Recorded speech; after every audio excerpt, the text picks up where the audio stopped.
सभी को good morning. Good morning. कैसे हैं आप सभी लोग? आशा करते हैं आप लोग सब अच्छे होंगे, स्वस्थ होंगे और आपकी तैयारी भी पूरी तरीके से जबरदस्त आपकी हो चुकी होगी। और जैसा कि आपने थंबनेल और टाइटल देख लिया होगा कि पेपर जो आपका है आज का पेपर संभवतः ऐसा मिलेगा, क्योंकि कल का जो पेपर का पैटर्न रहा है, लेवल रहा है, वो बिल्कुल आसान रहा है। संभवतः है कि आज का भी जो लेवल रहेगा वो आसान रहेगा, लेकिन पेपर का जो पैटर्न है वो बदल सकता है। मतलब जो कल चीजें पूछी गई हैं, है ना, हो सकता है वो चीजें आज ना पूछी जाए, लेकिन पेपर जो आपका सरल था वो सरल ही रहे।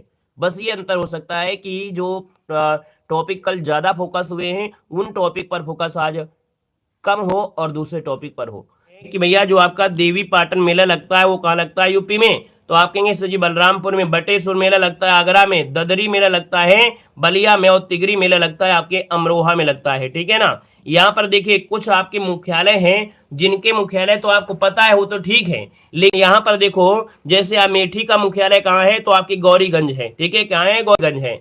संत कबीर नगर का मुख्यालय कहाँ पर है? खलीलाबाद है। गौतम बुद्ध नगर का आपका नोएडा दिया है। कौशाम्बी का दिया गया मंझनपुर हो जाएगा। ठीक है। कानपुर देहात का माती है। सिद्धार्थ नगर का नौगढ़ है। सोनभद्र का राबर्टगंज है। जालौन का दोस्तों उरई हो जाएगा। ठीक है, उरई हो जाएगा। और यहाँ पर दोस्तों अम्बेडकर नगर क्या है? अकबरपुर है। फर्रुखाबाद का फतेहगढ़ है।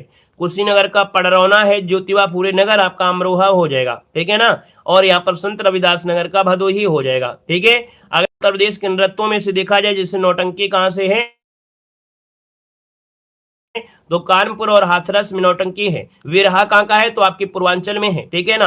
कर्मा कहाँ से? तो आपके सोनभद्र से हो जाएगा। आला जो आपका है बुंदेलखंड से हो जाएगा। धीवर जो होते हैं कहार लोग करते हैं, है ना, ये पूर्वांचल में कहार जाति के द्वारा किया जाता है। अब यहाँ पर देखिए चरकुला पूछा जाएगा। चरकुला जो आपका है ब्रज क्षेत्र का है। कल पूछा गया था रसिया कहाँ से है? तो रसिया आपके ब्रज क्षेत्र का है। यहाँ पर पूछा गया था कृष्ण और राधा का, है ना, जो आपका लास्ट जो लीलाएं होती हैं वो आपके रसिया में होती है। दोस्तों याद रखिएगा। अब यहाँ पर देखिए संगीत शिक्षा से आते हैं। अमीर खुसरो का पूछा गया। तो अमीर खुसरो जो आपके हैं, तो भैया अमीर खुसरो सितार का जनक भी कहते हैं, है ना। इनका जन्म आपके एटा में हुआ था। स्वामी हरिदा जो आपके दिए हैं, स्वामी हरिदा नहीं पढ़ना है, आपको पढ़ना है यहाँ पर आपको हुसैन सरकी। हुसैन शाह सरकी, ये सरकी सुल्तान है। बड़ा ख्याल का आविष्कार इन्होंने किया था। बड़ा ख्याल का आविष्कार हुसैन सरकी ने किया था। अमीर खुसरो मत लगा देना। बड़ा ख्याल का आविष्कार हुसैन सरकी ने किया था। यहाँ पर देखिए अगला पॉइंट आपका दिया, भीमसेन जोशी का संबंध किससे है? तो भैया ये किराना घराने से हिंदुस्तानी संगीत शास्त्र से जुड़े हैं। पंडित रविशंकर जो आपके हैं दोस्तों याद रखिए, ये आपके रामपुर घराना से आपके जुड़े हैं। ठीक है ना, सितार वादक आपके हैं। और आते हैं अगले पॉइंट में, उत्तर प्रदेश के प्रमुख मेले में से, जैसे कि आपका कैलाश मेला है, बटेश्वर मेला है ना, ये ताज महोत्सव है आपके आगरा में मनाया जाता है। वहीं पर परिक्रमा मेला आपके अयोध्या में आपका है। परिक्रमा मेला अयोध्या हो जाएगा। ध्रुपद मेला लगता है आपके वाराणसी में। हरिदास जयंती मेला लगता है आपके वृंदावन में लगता है। ठीक है ना। यहाँ पर देखो गोविंद साहब मेला अम्बेडकर में शाकुंभरी दिव्य लगता है, साथ सहारनपुर हो जाएगा। यहाँ पर देखो अगला दिया गया नौचंदी मेला कहाँ लगता है? तो आपके सजी मेरठ में लगता है। ठीक है ना। रामायण मेला कहाँ लगता है? तो आपके चित्रकूट में लगता है। यहाँ पर देखिए उत्तर प्रदेश में सर्वाधिक मेले आपके मथुरा में लगते हैं। यहाँ पर देखो अगला आपसे दिया गया है प्रदेश में कुछ नगरों के उपनाम दिया है। जैसे कि भैया यहाँ पर पूछेगा कि यहाँ पर भैया कौन है आपका? तीर्थराज है, कुंभ नगरी है, संगम नगरी आपकी तो प्रयागराज जानते हैं। बाकी गोरखनाथ में देखिए, गोरखनाथ में गीता प्रेस हो गया, नाथनगर हो गया, गोरखधाम हो गया। ठीक है। कानपुर जो आपका है चर्म नगर हो जाएगा, उद्योग नगर हो जाएगा, भारत का मैनचेस्टर हो जाएगा। उत्तर भारत का मैनचेस्टर बोलेंगे उत्तर भारत का। अगला आपसे यहाँ पर दिया गया गाजियाबाद को छोटा दिल्ली भी कहते हैं। ठीक है ना। और अयोध्या में भैया ये रामनगर हो, राम जन्मभूमि और तीर्थ नगर हो जाएगा। क्वेश्चन ये पूछेगा कि भैया राम जन्मभूमि उत्तर प्रदेश में कौन से जिले में है? तो कहेंगे ये तो बिल्कुल पता है आपके अयोध्या में हो जाएगा। ठीक है ना। और अगला दिया है कैंची के लिए यह क्रांति नगरी, कैंची नगर या क्रांति नगरी आपका मेरठ हो जाएगा। ठीक है। इत्र नगर या खुशबुओं का शहर कहते हैं, कन्नौज को कहते हैं। यहाँ पर गाजीपुर भैया काशी की बहन आपके गाजीपुर को कहते हैं। यहाँ पर रामपुर दोस्तों चाकू के लिए जाना जाता है। ठीक है। आगरा ताजनगरी, पेठा नगरी, फिरोजाबाद ये सुहाग नगरी कहते हैं, चूड़ी नगरी कहते हैं, पेड़ा नगरी कहते हैं, मथुरा को कहते हैं, ताला नगरी अलीगढ़ को कहा जाता है। अगला आपसे यहाँ पर दिया गया है और आपसे कह रहा है भैया क्या? सुरमा नगरी, सुरमा नगरी आपका बरेली है। नवाबों का शहर आपका लखनऊ हो जाएगा। ठीक है ना। नजाकत का भी शहर आपका लखनऊ हो जाएगा। पीतल नगरी आपका प्रयागराज दिया है ना, यहाँ पर प्रयाग नहीं होना चाहिए, पीतल नगरी मुरादाबाद हो जाएगा। मुरादाबाद, मुरादाबाद आपका बनेगा। आगे बढ़िए, क्वेश्चन आपसे दिया गया है कि भैया सिराज ए हिंद किसे कहते हैं? पूर्व का सिराज कहते हैं। पूर्व का सिराज किसे कहते हैं? जौनपुर को कहते हैं। अगला देखो दिया, ओखला पक्षी विहार कहां पर है? तो भैया ये आपका गौतम बुद्ध नगर हो जाएगा। यहाँ पर देखा जाए तो आपका देखिए चंद्रप्रभा कहां पर है? तो चंदौली में है। नवाबगंज कहां पर? उन्नाव में है। पटना पक्षी विहार एटा में हो जाएगा। पार्वती आरंगा कहां पर है? गोंडा में हो जाएगा। यहाँ पर देखिए आपसे अगला पूछा गया है, लाख बहोसी कहां पर है? तो आपके कन्नौज में है। सांडी पक्षी विहार आपके हरदोई में है। समसपुर पक्षी विहार आपके रायबरेली में हो जाएगा। समान पक्षी विहार देखिए समसपुर आपका रायबरेली है, लेकिन समान जो आपका है वो मैनपुरी में है। सूर सरोवर अभ्यारण्य ये कहां पर है? आपके आगरा में है। सुराताल कल पूछा गया था बलिया में, कल पूछा गया था सुराताल कहां है? बलिया में है, ठीक है ना। यहां पर देखा जाए तो हस्तिनापुर आपका मेरठ हो जाएगा। अगला आपका आते हैं, अगला पॉइंट आपका दिया गया है ओडी क्या दिया? ओडीओपी के तहत चुने गए शहर, है ना। मतलब कि भैया जो आगरा जाना जाता है चमड़ा उत्पादन के लिए जानते हैं, ठीक है ना। यहाँ पर देखा जाए अलीगढ़ जो आपका ताला के लिए जाता है। अमरोहा ढोलक के लिए जाना जाता है ना। यहाँ पर गोंडा जो आपका है खाद्य प्रसंस्करण के लिए जानते हैं। औरैया दोस्तों देसी घी के लिए जाना जाता है। गोरखपुर टेराकोटा के लिए जाना जाता है, ठीक है ना। यहाँ पर अंबेडकर नगर वस्त्र उद्योग के होगा, लेकिन यहाँ पर देखा जाए अगला क्वेश्चन है, यहाँ पर अयोध्या गुड़ के लिए है। अमेठी, अमेठी दोस्तों मूंज के लिए, अमेठी जो आपका है मूंज के लिए। वहीं पर हाथरस जो आपका है हींग के लिए हो जाएगा, ठीक है। जालौन जो आपका जाना जाता है हस्त निर्मित जो कागज कला है उसके लिए जानते हैं। यहाँ पर आते हैं उत्तर प्रदेश के राजकीय चिन्ह में, कल एक क्वेश्चन पूछा गया था उत्तर प्रदेश का राजकीय चिन्ह क्या है? पूछा गया था पशु क्या है ना। तो भैया हमने कहा था भैया ये भी क्वेश्चन आते हैं, क्योंकि जब पढ़ा रहे होते हैं ना तो बहुत लोग कहते हैं कि सर जी इतना सरल नहीं आएगा, और जब सरल आ जाता है तब कहते हैं सर जी इतना सरल कैसे आ गया, है ना। तो भैया ये सब क्वेश्चन एक एक नंबर दो दो नंबर के सब वैल्यू रखते हैं। एग्जामिनर कभी सरल देता है कभी कठिन देता है। यहाँ पर देखो राजकीय चिन्ह क्या है? मछली तीर है। पशु क्या है? तो भैया बारहसिंगा। राज्य मछली मोय या कह सकते हैं इसे चीतल कहते हैं। यहाँ पर देखो राज्य पक्षी क्या है? सारस। राज्य वृक्ष है शोक। राज्य पुष्प है आपका पलाश, ऐसे ढाके ऐसे टेसु भी कहते हैं। यहाँ पर देखो 24 जनवरी को उत्तर प्रदेश दिवस मनाते हैं, आप लोग जानते हैं, ठीक है ना। और यहाँ पर देखिए अगला पॉइंट आपसे कह रहा है कि भैया महावीर स्वामी वन्य जीव अभ्यारण्य ललितपुर में, लाख बहोसी कन्नौज, किशनपुर आपके लखीमपुर जो आपका खीरी है ना, और रानीपुर आपका हो जाएगा चित्रकूट में आपका हो जाएगा, ठीक है ना। यहाँ पर देखिए कुछ दर्रे आपके हैं। नाथुला दर्रा कहाँ है? आपके सिक्किम में। लिपलेख कहाँ पर? उत्तराखंड में। रोहतांग कहाँ पर है? हिमाचल प्रदेश में। पाल घाट कहाँ पर है? केरल में है। अगर थाल घाट दे देता तो क्या करते? तो आपका थाल घाट भोर घाट है आपके महाराष्ट्र में। कहाँ पर है? महाराष्ट्र में आपके हो जाएंगे। यहाँ पर देखिए बुद्ध को ज्ञान की प्राप्ति हुई थी बोध गया में, ठीक है ना। और इन्होंने पहला जो आपका उपदेश दिया था सारनाथ में, जिसको कहा गया था धर्मचक परिवर्तन। क्या कहा गया था? धर्मचक परिवर्तन कहा गया था, याद रखिएगा, ठीक है ना।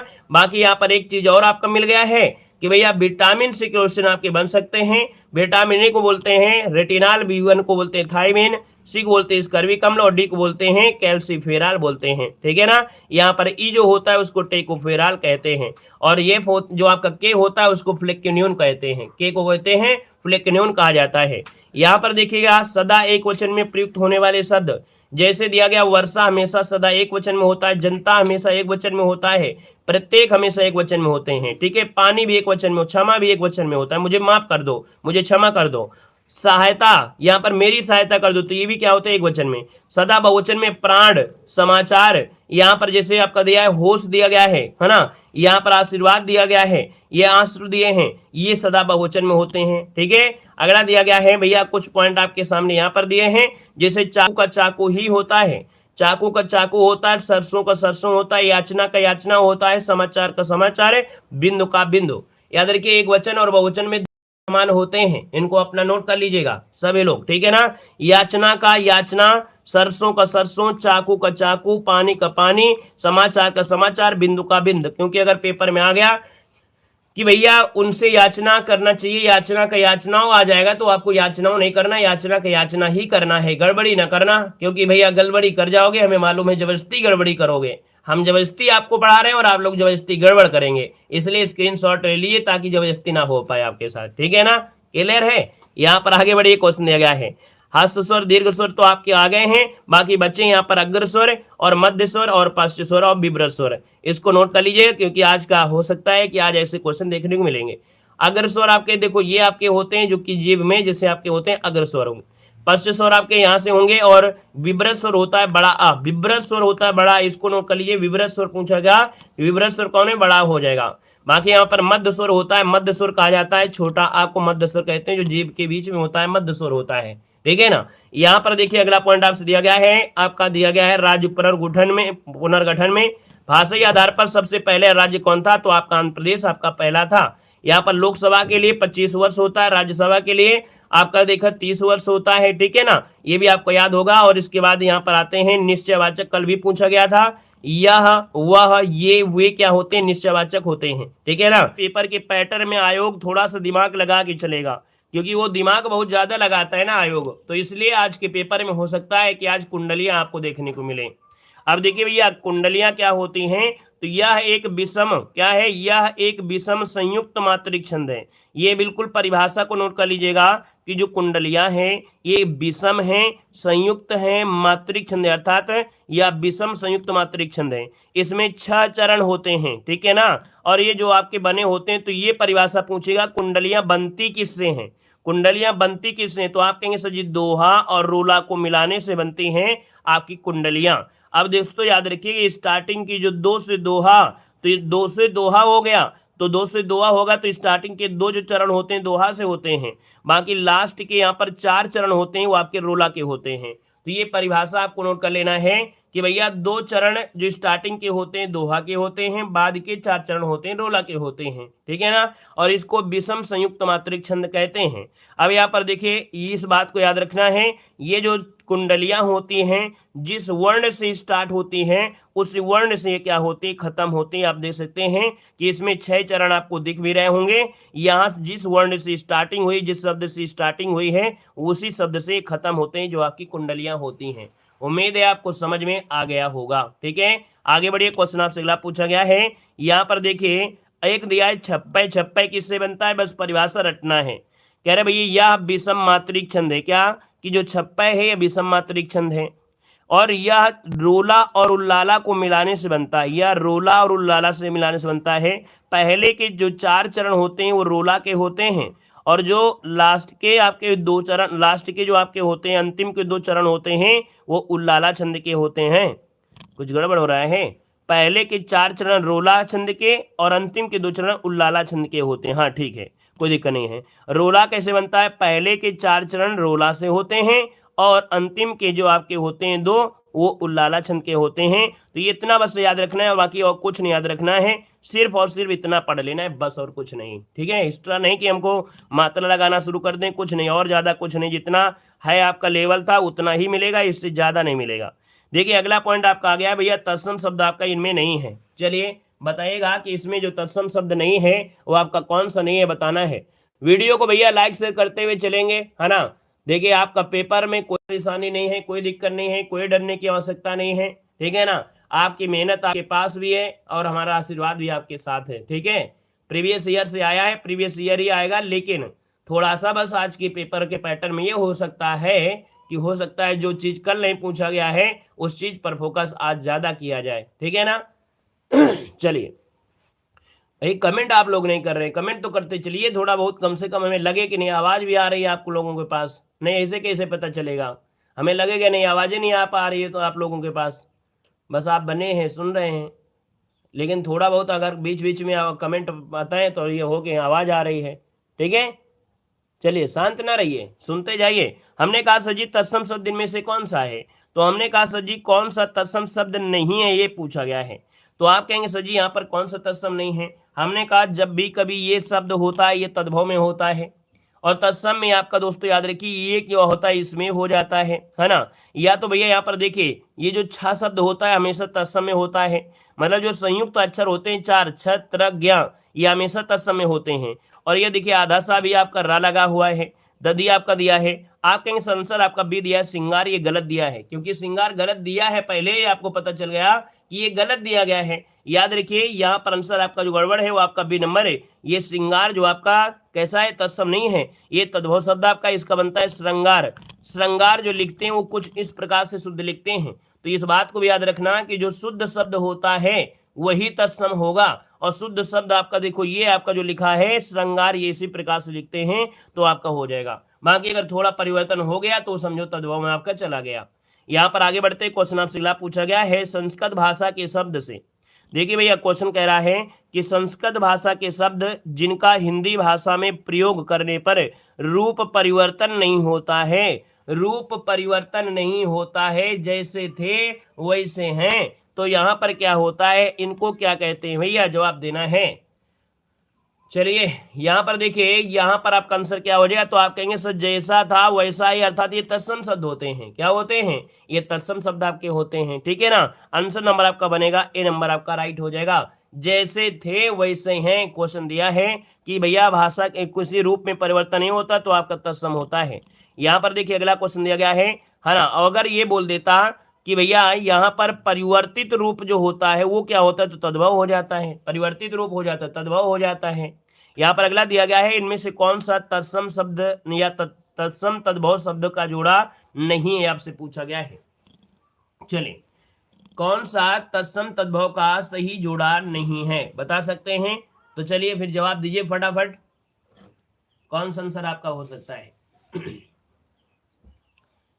चलिए देखो यहाँ पर दिया गया है दधि का दही दिया है, उष्ट का ऊट दिया है, नजर का आंख दिया है, श्रृंगार का श्रृंगार दिया है। अब आप कहेंगे सर जी यहाँ पर देखिए पहला ऑप्शन दिख रहा है या सीधा ऑप्शन दिख रहा है, हमने कहा सर जी तत्सम दिया है, फिर आपका तद्भव दिया गया है ना। दधि का दही दिया गया है, नजर दिया और आंख दिया गया है। दोस्तों याद रखिए आंख का होता है अच्छी, अच्छी होता है, अच्छी होता है ना। तो यहाँ पर कहेंगे सर जी यहाँ पर क्या बनेगा, यहाँ पर जो आपका दिया गया है अच्छी और आंख, ये आपका हो जाएगा। क्लियर है ना, ठीक है भैया। क्या बोले भैया, क्लास में पढ़ रहे हो कि बुला रहे हो हमको, क्या बोले, क्या बोलने के लिए कह रहे हो, पढ़ाई कर लो, जो भी पूछना हो दूसरे वीडियो में पूछना, इस वीडियो में नहीं पूछिए, ठीक है।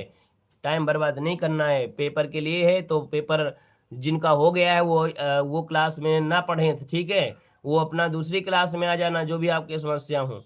इस क्लास में सिर्फ पढ़ने के लिए जुड़िए, दूसरों को डिस्टर्ब ना करिए, ताकि हमें भी समस्या ना हो। हम आपकी कमेंट को नहीं देखेंगे तो आप कहोगे इग्नोर कर रहे हो, है ना। तो इससे अच्छा ये चीज़ें ना पूछें, क्योंकि फायदा जो पढ़ने वाले बच्चे हैं तो उन पर थोड़ा सा, समझ रहे हैं ना। चलिए देखो ये अमला दिया है, धूरी का मानक शब्द रूप इनमें से क्या होता है, धूरी का मानक रूप क्या होता है ये बताना है। तो आप कहेंगे धूल दिया और धूल से ही शब्द बना है यहाँ पर धूल, तो आप कहेंगे आंसर क्या हो गया, तो धूरी का मानक शब्द रूप हो गया धूल हो गया, ऑप्शन आपका डी बनेगा। यहाँ पर देखो दिया तमस शब्द दिया है, तमस का समानार्थी शब्द पूछा गया है, तमस किसे कहते हैं, तो हमने कहा सर तमस जो होता है वो कहते हैं अंधकार को, कहते हैं क्या कहते हैं, अंधकार को। अब अंधकार की पर्यायवाची रट्टा मार लीजिएगा। देखिए तो अंधकार का होता है तम होता है, तमिसा होता है, ध्वांत होता है, अंधेरा होता है, तो जानते हैं। अगला चतुर का समानार्थी नहीं है, चतुर का समानार्थी नहीं आपसे पूछा गया है। चलिए आशीर्वाद तो हमारा साथ में है ही है भाई, है ना। आशीर्वाद के साथ आपने जो मेहनत किया होगा तो वही आप आगे निकलेंगे ना, हमारे आशीर्वाद से ही सबको नहीं होगा, हमारा आशीर्वाद तो है ही है। बाकी आपने अगर मेहनत अच्छा किया है तभी पेपर अच्छा होगा, ठीक है ना। कर्म प्रधान होता है, हमने कहा कर्म प्रधान होता है, हमारा आशीर्वाद तो आपके साथ है, बाकी कर्म प्रधान होता है, कितना आपने कर्म किया है। अब समझो कि आपने मेहनत ही नहीं किया है तो हमारे आशीर्वाद देने से कोई पेपर बिल्कुल ऐसा नहीं होगा। लेकिन यह है कि अगर आपने मेहनत किया है और हमने यहाँ पर अगर आपको एक रास्ता दिखाया है तो आप अच्छे रास्ता में ही पहुंच जाएंगे, ठीक है ना। बाकी हमारा आशीर्वाद तो है ही है, चाहे आपका पेपर अच्छा हो या ना हो, क्लियर है। लेकिन प्रयास तो हम यही करेंगे कि भैया हमारे चैनल से जुड़े हैं तो पेपर आपका अच्छा होना चाहिए, आपके भगवान सद्बुद्धि दे और अच्छा सोच दे, प्रेजेंट टाइम जो प्रेजेंट ऑफ माइंड हो वो अच्छा बिल्कुल सेटअप हो, और जो आपका पेपर आ रहा है बिल्कुल आप सही करके आए, ठीक है। चलिए देखो भैया यहाँ पर कह रहा है, क्या कह रहा है, तमस आपसे हो गया है। अगला दिया गया है चतुर का समानार्थी नहीं है, हमने कहा चतुर को हाजिर जवाब बोलते हैं, क्योंकि व्यक्ति जो चतुर होता है वो तुरंत हाजिर हो जाता है, तो हाजिर जवाब हो गया। उसे फुर्तीला कहेंगे, उसे तीव्र बुद्धि कहेंगे, लेकिन खुदगर्ज नहीं कहेंगे, है ना, खुदगर्ज नहीं कहेंगे दोस्तों, याद रखिएगा, ठीक है ना। यहाँ पर दोस्तों अगला पॉइंट आपसे कह रहा है, देवता का पर्यवाची शब्द नहीं है, देवता का पर्यवाची नहीं है, तो दोस्तों देवता का पर्यवाची देखो सुर है, अमर है, देव है, लेकिन सुधाकर नहीं होता है। क्या सुधाकर नहीं होता, इस बात को याद रख लेना है। सुधाकर जो होता है चंद्रमा का होता है, ठीक है, सुधाकर जो होता है वो चंद्रमा का होता है, और अगर सुधा दिया होता तो अमृत का होता है। सुधाकर चंद्रमा का होता है और सुधा अमृत का होता है, ठीक है, क्लियर है, नोट कर लीजिएगा। बाकी चंद्रमा के पर्यायवाची रट्टा मार लीजिएगा। यहाँ पर देखिए, यहाँ पर जैसे आपका सोम है, सुधांशु है, राकापति है, यहाँ पर मयंक है ना, राकेश हो गया है, हिमकर हो गया, कलाधर हो गया, मृगांक हो गया, ये चंद्रमा के होते हैं। देवता में देव हैं, सूर्य हैं, आदित्य ही आपके होते हैं। अगला क्वेश्चन है, पक्षी के पर्यायवाची बताना है। तो आप कहेंगे सर जी पक्षी के पर्यायवाची, देखिए पंकज कह रहा है नहीं, है ना, नहीं शब्द दिया है ना, तो पंकज तो आपका पक्षी नहीं होता, बल्कि अंडज होता है, खग होता है, नवचर होता है। यहाँ पर देखा जाए पंकज जो होता है ये कमल का होता है ना। यहाँ पर दिया जहां एक ही वर्ण की आवृत्ति हो, जहां एक ही वर्ण की आवृत्ति हो भैया, जहां एक ही वर्ण की आवृत्ति आपकी बार बार आती है, वर्ण की आवृत्ति, तो आप कहेंगे सर जी ये होता है अनुप्रास अलंकार। अब देखिए भैया, आपको क्या करना है, एक ही पॉइंट में जब एक वर्ण की आवृत्ति होती है तो अनुप्रास अलंकार, ठीक है ना। और वर्ण तो जानते हो, वर्ण की गिनती यहाँ पर स्टार्टिंग आपको मिलेगी, ये आपके वर्ण आपके हैं। जब शब्द की आवृत्ति हो और दोनों ही शब्दों के या दो से अधिक शब्दों के अर्थ अलग अलग हो रहे हों, ठीक है, अर्थ अलग अलग होते हैं, और जब अर्थ अलग अलग हो जाएंगे तो वहां पर क्या होता है, तो वहां पर भी क्या हो जाएगा आपका, यहाँ पर देखा जाए तो आपका यमक हो जाएगा, ठीक है ना। याद रखिए यमक अलंकार में जब शब्द की आवृत्ति हो, दो चाहे तीन हो चाहे चार हो, लेकिन उनके अर्थ भिन्न भिन्न हो, जैसे कनक दिया और कनक दिया, इसका अर्थ अलग होगा, इसका अर्थ अलग होगा, है ना, ये हो गया आपका यमक हो गया। अब श्लेष में क्या होता है, जिस वाक्य पंक्ति में एक ही शब्द हो और उसके अर्थ अलग अलग होने लगे, एक ही शब्द के चार पांच अर्थ निकल आए, जैसे यहाँ पर पानी दिया और पानी के यहाँ पर तीन अर्थ आपके दिए, चमक, प्रतिष्ठा और ये जल, तो ये हो गया श्लेष अलंकार हो गया, ठीक है ना। क्लियर है। कल तीनों क्वेश्चन आपके कल आए थे, है ना। उपमा अलंकार आपका आया था, उपमा अलंकार जानते हैं कि उपमेय में उपमान की समानता होती है। अब देखिए आज के पैटर्न में क्या हो सकता है परिवर्तन, क्या परिवर्तन हो सकता है, ये परिवर्तन हो सकता है कि कल आपका यमक पूछा गया था, आपका अनुप्रास पूछा गया, लेकिन आज के पेपर में हो सकता है कि आपको ये देखने को मिल सकता है ना। देखो भैया क्या कह रहा है, यहां पर दिया गया है कि नाक का मोती अधर की कांति से, बीज दंडिम का समझ भ्रांति से। हमने कहा इससे ज्यादा कठिन नहीं मिलेगा। याद रखिएगा भ्रांति शब्द लगा है, भ्रांति लगा है, इसका मतलब ये भ्रांतिमान आपका हो गया है, ठीक है ना। तो आज आपका फोकस हो सकता है कि भ्रांति अलंकार पूछा जाए, हो सकता है जो अगला क्वेश्चन आपके सामने आ गया है ये पूछा जाए। तो आप कहेंगे सर जी यहाँ पर जान श्याम घनश्याम को नाच उठे वन मोर, तो जान शब्द भी क्या होता है भैया, यहाँ पर जान श्याम घनश्याम को, मतलब ये भ्रमित हो गए, अर्थात यहाँ भी क्या है, तो आपका ये भी क्या है, भ्रांतिमान अलंकार होगा यहाँ पर सी नंबर, ठीक है ना।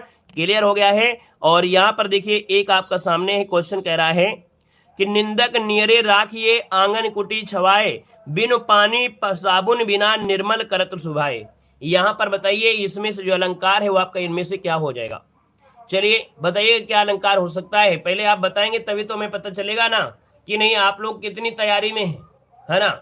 बताइए क्या हो जाएगा। तो हमने आपका आंसर क्या बनेगा, आपका ए नंबर हो जाएगा। बाकी यहाँ पर विशेषोक्ति क्या होता है, याद रखिएगा क्वेश्चन आपका आएगा कि यहाँ पर पानी बीच मीन प्यासी, पानी के बीच में मछली है और फिर भी प्यासी है, तब ये विशेषोक्त अलंकार होता है। याद रखिएगा, इस नोट कर लीजिएगा दोनों चीजों को, क्योंकि आज के पैटर्न में हो सकता है क्वेश्चन मिले। जब क्वेश्चन में परिभाषा ये कारण के अभाव में कार्य की उत्पत्ति आए, है ना, तो क्या होता है, यहाँ पर विभावना होता है। याद रखिए कारण के अभाव में, देखो हम जो चीज लगा रहे हैं फोकस करना, कारण के अभाव में कार्य की उत्पत्ति हो रही है तो ये विभावना है। लेकिन अगर यही कारण यहाँ पर कारण के अभाव दिया है, लेकिन अगर यहाँ पर साधन होता, साधन मतलब हो गया कारण, अर्थात साधारण होते भी कार्य नहीं हो पा रहा है, साधारण मतलब यहाँ पर साधन होते भी कार्य ना हो पाना, ये होता है विशेषोक्त अलंकार। साधन होते भी कार्य ना हो पाना ये होता है विशेषोक्त होता है। जैसे हमने बताया कि पानी बीच मीन प्यासी मोहि सुन सुन आवे हांसे, तो पानी के बीच में मछली है, मतलब यहाँ पर साधन है लेकिन फिर भी प्यासी है, कार्य नहीं हो रहा, तो ये विशेषोक्ति होता है, ठीक है। और जिसमें कारण का अभाव होता है और कार्य की उत्पत्ति हो जाती वो विभावना हो जाता है, ठीक है ना। जैसे होता है एक शब्द होता है बिना पैर के चल सकता है, बिना आंख के देख सकता है, तब वो होता है क्या होता है, विभावना होता है। तो आपका पेपर के पैटर्न में अगर परिवर्तन आएगा किसी प्रकार का तो ये आपका आ सकता है, ठीक है ना। आगे बढ़िए, क्वेश्चन आपसे दिया गया है यहाँ पर भ्रांतिमान का अलंकार जो दिया है, भ्रांतिमान अलंकार किसमें है, चलिए बताइएगा इसमें से कौन सा शब्द भ्रांतिमान हो सकता है। यहाँ पर बताइएगा कौन सा अलंकार भ्रांति हो सकता है, यहाँ पर देखा जाए। वेरी गुड, यहाँ पर देखो कौन सा ऐसा अलंकार है जो भ्रांतिमान दिया गया हो। ये है सरस ओस की बूंदे या मंजुल आपका मोती, है ना। लेकिन अभी हमने बताया था कि सर जी जो ओस चुन रही है ना, ओस बिंद चुग रही हंसनी उसको मोती जान, जान शब्द लगा है, अर्थात ये हो गया क्या, भ्रांतमान हो गया, इसमें भ्रमित हो गया, ठीक है ना, क्लियर हो गया है। तो अब ये आपकी जो दिक्कतें थी वो आपकी खत्म हो गई। एक क्वेश्चन आपका और बन सकता है कि उषा उदास आती है, यहाँ पर अलंकार क्या है, उषा उदास आती है, अलंकार क्या है। तो हमने कहा सर उषा क्या है, ये एक अमानवीय चीज है, और यहाँ पर उदास होना किसी व्यक्ति की मानवीय चीज है। जब अमानवीय का मानवीय तरीके से लोप होता है वहां पर होता है क्या, तो आप कहेंगे सर मानवीय अलंकार होता है। आपका जवाब हो जाएगा बी नंबर हो जाएगा, ठीक है ना, क्लियर है। तो हो सकता है कि आज ऐसे भी क्वेश्चन आपको देखने को मिल सकते हैं, अगर पेपर के थोड़ा सा एग्जामिनर दिमागदार है तो, और दिमागदार तो होना चाहिए हमारे हिसाब से। अगला क्वेश्चन आपसे दिया है, नहीं पराग नहीं मधुर मधु, नहीं विकास यही काल, अली कली है सो बंधो, आगे कौन हवाल। तो हमने कहा जब भी क्वेश्चन आपके सामने आ जाए और अली कली शब्द आपका आ जाए, है ना, तो याद रखिए यहाँ पर क्या होता है, अन्युक्त अलंकार होता है। क्या होता है, अन्युक्त अलंकार होता है। नोट करिएगा, जब अली हो कली शब्द दिया गया हो, इस प्रकार की चीजें हो, तो हमेशा अन्युक्त अलंकार होता है, इस बात को याद रख लेना है, ठीक है ना। स्क्रीनशॉट इसका लगा लीजिएगा।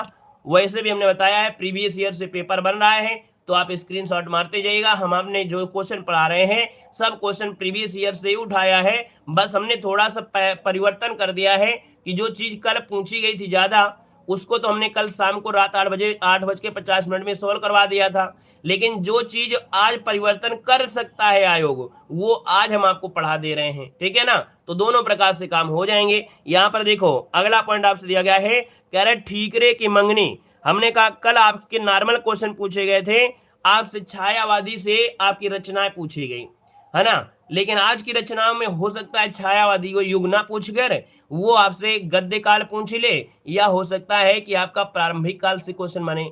तो दोस्तों यहाँ पर दिया है ठीकरे की मंगनी उपन्यास किसने लिखा है। तो ठीकरे की मंगनी लिखा है आपके दोस्त याद रखिए नासिरा शर्मा। किसने, नासिरा शर्मा है, ऑप्शन नंबर आपका डी हो जाएगा। यहाँ पर दोस्तों आप देखेंगे अगला क्वेश्चन है कि फांस किसकी रचना है। फांस जो रचना है वो आपकी किसकी रचना है, फांस जो रचना है वो किसकी रचना है। तो भैया फांस है किसकी, तो आप कहेंगे सर ये संजीव की है। किसकी है, संजीव की है, नोट कर लीजिएगा।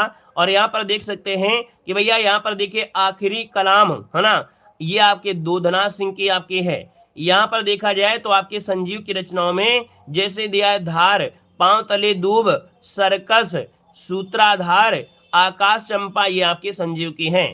यहाँ पर अगला क्वेश्चन दिया गया है किन्नर देश में यात्रा किसकी है। तो जब यात्रा से रिलेटेड होता है तो हमेशा क्या होता है, राहुल सक्रात्यान होता है ना। यहाँ पर देखिए जैसे तिब्बत यात्रा, लद्दाख यात्रा, घुमक्कड़ शास्त्र यात्रा के पन्ने, ये सब आपके किसके हैं, राहुल सक्रात्यान के हैं। पृथ्वीराज रासो से आपके क्वेश्चन आज बन सकता है ना, आज बन सकता है पृथ्वीराज रासो से क्वेश्चन। आज आपको आदिकाल से क्वेश्चन मिलेंगे, हमारे हिसाब से मिलना चाहिए। आदिकाल में देखिए आपका जो पृथ्वीराज रासो हैं ये किस कवि की रचना है, तो आप कहेंगे सर ये है चंद्रबरदाई। तो ऑप्शन नंबर आपका सी नंबर हो जाएगा, चंद्रबरदाई हो जाएगा। और दोस्तों याद रखिएगा यहाँ पर क्या है, दलपति विजय का क्या है, खुमांड रासो। नरपति नाले का है बीसल देव रासो जिसे श्रृंगारिक कहते हैं। और जगनी का हो जाएगा आपका परमाल रासो जिसे आलाखंड कहते हैं। तो ये 3 पॉइंट आपको इसको भी नोट कर लीजिएगा, अगर आदिकाल से पूछेगा परिवर्तन होगा तो मिल जाएगा। विनय पत्रिका किस कवि की है, तो आप कहेंगे विनय पत्रिका तो आपके तुलसीदास की है, आपने रटा होगा। बाकी इनकी रचनाएं में रामचरितमानस, गीतावली, दोहावली, कवितावली, ये विनय पत्रिका हो जाएंगे। सूरदास की सुर सारावली, साहित्य लहरी हो जाएगा। यहाँ पर अगला आपसे यहाँ पर दिया है कुमार संभवम के रचयिता कौन है। कल ये क्वेश्चन आपका पूछा भी गया था, है ना, कल ये क्वेश्चन पूछा भी गया था और आपके सामने दिया भी गया है। कह रहा है भैया कि यहाँ पर कुमार संभवम के जो रचयिता है वो आपके इनमें से है क्या, तो आप कहेंगे कुमार संभवम दिया है ना, तो आप कहेंगे सर जी ये हो जाएंगे कौन है, तो यहाँ पर आपके कालिदास हो जाएंगे। कालिदास की रचना में मेघदूतम, श्रृंगार, कुमार संभवम, ये सब आपके हो जाएंगे। 1974 में साहित्य अकादमी पुरस्कार प्राप्त शिवमंगल सिमन का रचना मिट्टी की बारात किस विधा की है, तो आप कहेंगे सर जी ये क्या है, ये इनका है काव्य संग्रह है। मिट्टी की बारात के लिए शिवमंगल सिंह सुमन को 1974 में मिला था, साहित्य अकादमी पुरस्कार मिला था। और अगला दिया गया है रेशमी टाई एकांकी संग्रह के रचयिता कौन है। रेशमी टाई आप कहेंगे सर रेशमी टाई के कौन है, राम कुमार वर्मा है। ऑप्शन नंबर आपका बी हो जाएगा, राम कुमार वर्मा हो जाएगा। यहाँ पर दोस्तों अगला देखा गया है भैया पृथ्वीराज की आंखें पृथ्वी राज की आंखें जो आपकी किसकी हैं, राम कुमार वर्मा की हो जाएंगे। अगला क्वेश्चन दिया गया है, पंडित बनारसी दास द्वारा लिखित हिंदी की पहली आत्मकथा का नाम बताना है। तो पंडित बनारसी दास द्वारा लिखित हिंदी की पहली कहानी कौन से है, तो ये है आपकी भैया अर्ध कथानक है, याद रखिए अर्ध कथानक हो जाएगा। यहाँ पर देखो अगला आपसे दिया गया है कि जयशंकर प्रसाद जी की रचना, तो आप कहेंगे सर जयशंकर प्रसाद की रचना है यहाँ पर कामायनी 15 सर्गों में है। पहला सर्ग आपका चिंता से स्टार्ट होता है, खत्म होता है आपके किससे, आनंद से खत्म होता है, 15 सर्गों में है। यहाँ पर परिंदे परिंदे कहानी किसकी है, तो आप कहेंगे परिंदे स्वच्छ निर्मल आकाश में उड़ते हैं, निर्मल हो जाएगा परिंदे, निर्मल वर्मा हो जाएगा। नेक्स्ट क्वेश्चन आपसे दिया गया है, यहाँ पर देखिए अगला पॉइंट आपका आ गया है कि इनमें से ज्ञानपीठ पुरस्कार विजेता आपका नहीं है, इनमें से किसको ज्ञानपीठ पुरस्कार नहीं दिया गया है। आप कहेंगे सर जी यहाँ पर देखा जाए तो आंसर नंबर सी कमलेश्वर को नहीं दिया गया है, ठीक है ना। बाकी आपको देखिए ज्ञानपीठ से पूछेगा तो रट्टा मार लेना है। यहाँ पर देखिए सुमित्रा नंदन पंत को 1968 में चिदम्बरा के लिए दिया गया था, रामधारी सिंह दिनकर को उर्वशी के लिए 1972 में दिया गया, अज्ञे जी को कितनी नावों में कितनी बार के लिए 78 में दिया, महादेव वर्मा को यामा के लिए 1982 में दिया गया था, ठीक है ना। और इसका एक बार स्क्रीनशॉट मान लीजिए, हो सकता है कि आपको आज यही मिल जाए, ठीक है। तो एक बार स्क्रीनशॉट इसको मान लीजिएगा, ठीक है। यहाँ पर देखिए निर्मल वर्मा को जो मिला था यहाँ पर 1999 में मिला था, कुंवर नारायण को मिला था 2005 मिला था। बाकी लास्ट में याद रखिएगा यहाँ पर कृष्णा सोबती को मिला था, केदारनाथ सिंह को मिला था 2013 में केदार और 2017 में कृष्णा सोबती। यहाँ पर अगला दिया है सही अर्थ वाला बताना है, सही अर्थ इनमें से कौन सा है। सही अर्थ जो आप सरयू नहीं है, सही अर्थ युग्म आपका नहीं है, आपका बताना है। देखो भाई अनिल का हवा होता है, अनिल का आग होता है, सही है। अली का आपका भौरा होता है, अली का सखी होता है, सही है। आदि मतलब पहले होता है और आदि मतलब अभ्यस्त होता है, सही है। जलज मतलब कमल होता है, जलद मतलब आपका बादल होता है, क्या होता है, बादल होता है। गलती हो गई आपका, डी नंबर पे गलती हो गई है, ठीक है ना। यहाँ पर अगला क्वेश्चन आपसे दिया गया है और आपसे कह रहा है मुहावरा भाषा किस शब्द का है, मुहावरा शब्द किस भाषा का है। तो मुहावरा जो शब्द आपका है अरबी भाषा का है, कैसा है, अरबी भाषा का आपका है। अरबी भाषा शब्द में जैसे कि अदालत है, यहाँ पर देखा जाए तो आपका अदालत के बाद अक्ल हो गया है ना, यहाँ पर ये शब्द होते हैं कैसे आपके अरबी भाषा में। यहाँ पर दिया है कुछ शब्द दिए हैं, कह रहा है सही शब्द आपको बताना है, सही वर्तनी इनमें से क्या है। कुछ वर्तनी ऐसे आपको देखने को मिल सकती हैं। पुनर्जागरण कैसे लिखेंगे, पुनर्जागरण जो लिखा जाएगा वो किस प्रकार से लिखा जाएगा, बता सकते हैं कि पुनर्जागरण इसमें कौन सा सही है। तो दोस्तों यहाँ पर याद रखिए इसका जो ऑप्शन डी वाला दिया गया है पुनर्जागरण, ये है ऑप्शन नंबर आपका डी। ये इस प्रकार से लिखा जाएगा, पुनर्जागरण ऐसे लिखा जाता है। मतलब ये जो जा है, जा के ऊपर रा लगेगा, जा के ऊपर रा लगेगा। एक आपका अनुग्रहित होता है, क्या होता है, अनुग्रहित। अनुग्रहित में आपको याद रखिएगा, अनुग्रहित में गा में यही लगाना है, ऐसे मत लगा देना, ये वाला ग्रह मत लगा देना, ये वाला आपका सही होता है अनुग्रहित, ठीक है ना। ये क्वेश्चन आपका संभावित ही कि आज बनेंगे। यहाँ पर दिया गया है औद्योगिक कैसे लिखेंगे, तो औद्योगिक होता है या औद्योगिक होता है। आप कहेंगे सर ये औद्योगिक पढ़ा है हमने, तो ऑप्शन आपका डी हो जाएगा, औद्योगिक ऐसे लिखा जाएगा, ठीक है। नोट कर लिया औद्योगिक। यहाँ पर अगला दिया गया है, कह रहा है आपसे यहाँ पर सर्वत्र बाध्यता और व्यवस्था ही दिखाई देती है, सारी जगह सर्वत्र जगह यहाँ पर व्यवस्था ही दिखाई देती है। तो और शब्द लगा है, जब और शब्द लगा हो तो क्या होता है, और शब्द जो लगा होता है उसमें होता है संयुक्त वाक्य होता है। आप कहेंगे सर आंसर नंबर आपका सी हो गया है कि संयुक्त वाक्य की पहचान में होता है और दो सेंटेंस को अलग अलग एक प्रकार से जोड़ने का कार्य करता है। बाकी मिश्र वाक्य में दोस्तों की शब्द आपको मिल सकता है ना, की शब्द होगा कि वह आया कि नहीं। तो यहाँ पर क्या होता है कि पहले वाक्य का दूसरे वाक्य से संबंध बताता है और की शब्द से ज्यादा आपका जुड़ा हुआ मिलता है, याद रखिएगा, ठीक है ना। यहाँ पर आगे बढ़ते क्वेश्चन आपसे अगला पूछा गया है, नीचे शब्द दिए गए हैं और इस शब्द में कह रहा है सही शब्द आपका कौन है। त्योहार जो होगा कैसे होगा, तो दोस्तों त्योहार है, ये जो त्योहार है ऐसे लिखा जाता है। त्योहार में यहाँ पर याद रखिए त्योहार, ये त्योहार ऐसे होता है, नोट करिए देख लीजिए। त्योहार में मात्रा ओ की होती है, औ की मात्रा नहीं लगाना है, इसलिए इसका स्क्रीनशॉट ले लीजिएगा। त्योहार को त्योहार ही लिखना है, ना कि त्योहार कर देना, त्योहार नहीं होता है, त्योहार होता है। यहाँ पर देखो दिया गया है आपसे कि चयन करना है मृदुल, मृदुल कैसे होता है, तो ऑप्शन देखिए आपका नंबर ये मृदुल आपका लिखा हुआ है। यहाँ पर देखिए अगला दिया गया है, आपके पूछा गया है एक क्वेश्चन यहाँ से बनना है। देखो कह रहा है अशुद्ध क्या है, ये परमार्थ जो दिया है अशुद्ध दिया है, बाकी देखो महासी सही है, सूर्योदय सही है और आशीर्वाद नोट कर लीजिएगा। आशीर्वाद में हमेशा वा में ही क्या लगा होता है, रा ऊपर चढ़ा होता है, रा ऊपर मिलता है, याद रखिएगा, ठीक है ना।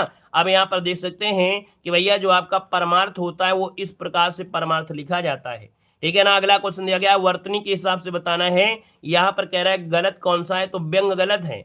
याद रखिए, उपर्युक्त ऐसे लिखेंगे, महीना ऐसे लिखेंगे और पूजनीय शब्द ऐसे लिखा जाता है। कहीं कहीं पर पूजनीय ऐसे लिख देगा, तो ये आधा जनी होता है, पूरा जा होता है, याद रखिएगा, ठीक है ना। गलती है आपका व्यंग में। व्यंग में क्या गलती है, तो व्यंग ऐसे नहीं लिखते हैं।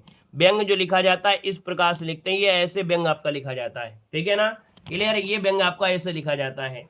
अगला क्वेश्चन आपसे यहाँ पर दिया गया है, कह रहे अशुद्ध वाक्य बताना है। अशुद्ध वाक्य इनमें से क्या हो जाएगा, रचयिता है, पूजनीय दिया है और आंक दिया है और यहाँ पर दिया है नरक दिया गया है, ये रचयिता गड़बड़ आपका हो जाएगा, ठीक है ना। अगला दिया है करुण रस का स्थायी भाव क्या होगा, तो भैया करुण रस का स्थायी भाव क्या होता है, तो आप कहेंगे सजीवी हो जाएगा, शोक होता है। क्या होता है, शोक होता है। बाकी यहाँ पर देखिए, आपको यहाँ पर जो दिया गया है स्थायी भाव वो सब आपके सामने है कि श्रृंगार का रति प्रेम हो जाएगा, हास्य का हास होगा, करुण का शोक होता है, वीर का उत्साह होता है, रौद्र का क्रोध होता है, भयानक का भय होता है, विभत्स का गणा या जुगुप्सा और अद्भुत का शांत होता है। बाकी दो तो आप लोग जानते हैं कि शांत का निर्वेद हो जाएगा, ठीक है ना, वात्सल्य का वात्सल हो जाएगा।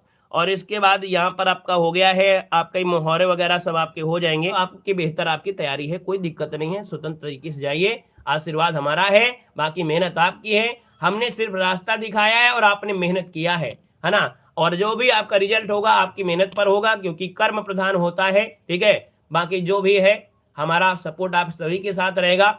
आप लोग, हम चाहते हैं कि भैया जितने लोग भी जुड़े हैं, है ना, भले ही कम हमारा छोटा चैनल है ना, बिल्कुल छोटा चैनल, हम किसी से तुलना नहीं कर पा सकते हैं, लेकिन अपने इस चैनल से बड़े बड़े दिग्गजों को निकाला है। पिछली बार यूपीएसआई पढ़ाया था, यूपीएसआई के बच्चे यहाँ पर साक्षात हैं, लेखपाल में भी यहाँ पर बहुत लोग हैं, है ना, क्योंकि हमारा प्रैक्टिस चैनल है और इस चैनल को हम आपको प्रैक्टिस के माध्यम से कराते हैं। जो बच्चा रिपीटर होता है वो हमारे चैनल से ज़्यादा जुड़ता है, क्योंकि हम समय कम लेते हैं और कंटेंट ज़्यादा देते हैं और पूरा फोकस रहता है। तो इसलिए आप भी जाइए स्वतंत्र तरीके से, कोई टेंशन नहीं है। कठिन पेपर बहुत ज़्यादा आ जाए तो गलती कम करना, बस यही करना और कुछ न करना। अगर कठिन पेपर आ जाए, अगर आयोग वाला हो सकता है दारू पी लिया हो, तो आपको क्या करना है, गलती कम करिएगा ताकि नॉर्मलाइजेशन में आपको फायदा मिल जाए। नहीं तो भी गलती करोगे तो नॉर्मलाइजेशन में नंबर कट जाएंगे, और नहीं करोगे तो फिर आपका जो लोग 100 करके आएंगे वो 70 करके आएंगे। अगर आपने 70 कर दिया तो 100 वाले को पहुंच जाओगे, ठीक है ना। क्लियर है, तो चलिए आज के लिए इतना रखते हैं। पेपर दीजिए और इसके बाद पीडीएफ हमको बना के भेज दीजिएगा टेलीग्राम पे, तो भी आपको सॉल्व भी करा देंगे। धन्यवाद, जय हिंद, वंदे मातरम, best of luck, UP police जिंदाबाद। धन्यवाद।